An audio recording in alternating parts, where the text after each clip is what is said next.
Che opinione ha sul referendum di separazione Venezia-Mestre? Diciamo che le separazioni non sono mai belle.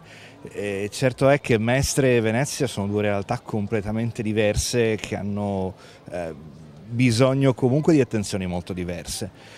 Quindi se una separazione riesce a mettere d'accordo le due realtà, cosa che mi sembra un controsenso, ok. Sono contraria. Perché?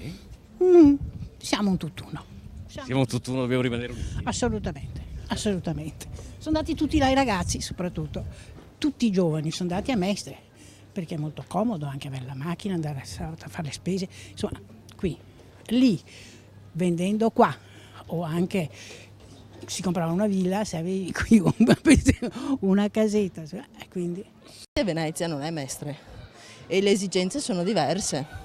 Andrà meglio con due comuni separati?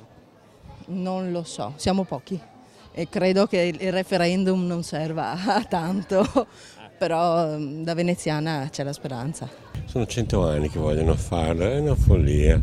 Perché? Perché hanno speso delle cifre enormi per rifare, che senso ha? Non hanno ancora capito che se il senso è quello, si rifà. Dov'è la domanda? Vuole la gente farlo, ma bisogna chiederlo 100 volte? Vorremmo proprio separarci, Perché?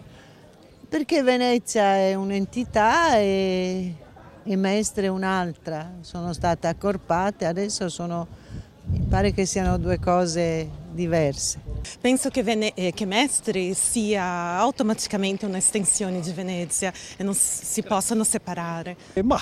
Sono 4 volte che lo fanno e viene sempre bocciato. Forse questa è la volta buona magari.